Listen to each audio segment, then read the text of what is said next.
रुको, क्या आप चाय पीते हो? अगर आप चाय पीते हो तो आप गौ हत्यारे हो। ये मैं नहीं कह रहा हूँ, ये बात ये आंटी कह रही है। आइए देखते हैं। मेरे भाई बहनों, जितने भी लोग चाय पीते हैं ना, असल में वो चाय नहीं है, वो गाय माता का खून है। याद रखना, जो चाय पी रहा है वो भी गौ हत्यारा है।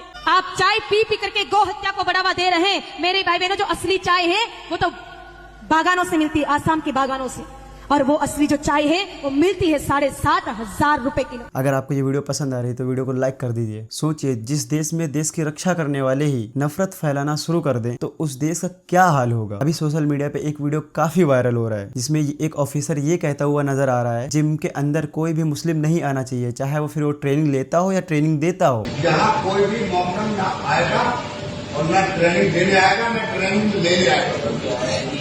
मैंने पहले बता दिया। सलमान है हाँ। ये फ्रीलांसिंग करके ट्रेनर नहीं हमारे यहाँ, ये आता है मेंबर को लेकर वर्कआउट कराता चलो, ट्रेनिंग नहीं देता हमारे यहाँ। आपने इसका आधार कार्ड नहीं है सब यहाँ? इनके बहुत सालों से कर रही है लोग, ट्रेनिंग ठीक है। ये अरबिक क्या नाम है इसका? इमरान नाम।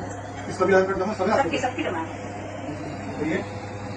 ये वहाब सर है, ये हमारे यहाँ कम से कम 2016 से है। किन किन को ये ट्रेनिंग देते हैं पर्सनल? ये मोस्टली जैसे अशोक गुप्ता सर है, उनको देते नहीं हैं। है ना आपके जो भी हमारे यहाँ ही करते हैं। वो मैडम क्लियरली बोल रही है कि हमारे यहाँ जो ट्रेनर है उनको 5 साल से भी ज्यादा हो गया यहाँ आते हुए, पर इन अंधभक्तों को नफरत फैलाने के अलावा कुछ नहीं आता। अभी ऑपरेशन सिंदूर पर वेस्ट बंगाल की सीएम ममता बनर्जी की टिप्पणी आती है, जिसमें वो पीएम के बारे में देखिए क्या कह रही है। Every women they have a respect. They take sindoor from their husband, but PM Modi is saying just like you are not the husband of everybody. Why you are not giving sindoor to your missus first? आप भी तो किसी के पति हो, पहले आप उनका सिंदूर क्यों नहीं वापस करते? स्थानीय नेता जो है वो कभी 500, कभी 200, कभी 400, कभी 1000 रुपया के नाम पे जो है लेके चले जाते हैं। बिहार के मनीष कुमार जो कुछ समय पहले ही बीजेपी में शामिल हुए थे, अभी वो एक्स बीजेपी मेंबर बन चुके हैं और उनका एक बयान सोशल मीडिया पे बहुत तेजी से फैल रहा है। आइए देखते हैं। बिहार के रोहतास जिला में विक्रमगंज एक ऐसा जगह है जहाँ पे 30 तारीख को देश के प्रधानमंत्री नरेंद्र मोदी जी आ रहे हैं।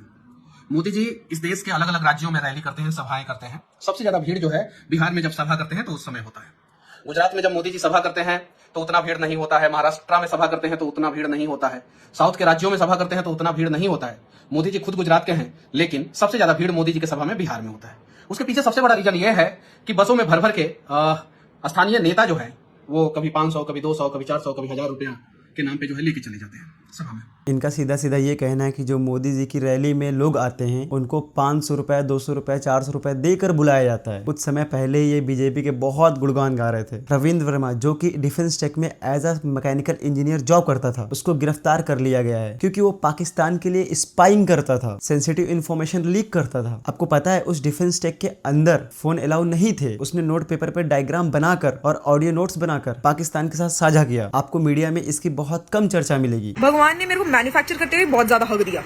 भगवान ने मेरे को मैन्युफैक्चर करते हुए बहुत ज्यादा हक दिया, क्योंकि मतलब या तो मैं कुंभकर्ण की सौतेली औलाद हो जाती कि भाई सोती ही रहती है, या तो फिर मैं उल्लू की पट्टी एक नंबर की ना। भगवान ही जाने नक्षत्रों ने कैसा मुजरा किया था जब मैं पैदा हो रही थी। मैं जो पहले तो इनके नबी डिल्यूजनल थे, उनको लगते थे कि भाई 72 हूरे दिखेंगी वर्जिन, वो भी जन्नत जाके। असलियत में रंडी खाना जाके आए थे वो। अभी आपने कुछ दिन पहले इस लड़के का वीडियो देखा होगा जिसमें ये नबी सल्लल्लाहु अलैहि वसल्लम की तौहीन कर रही थी, उनके बारे में भद्दे अल्फाज यूज कर रही थी। फिर क्या था, लोगों ने पुलिस को टैग करना शुरू किया और अब जाके इन दीदी को गिरफ्तार कर लिया गया है। साथ ही साथ अब इनको डेमोक्रेसी की भी याद आ गई।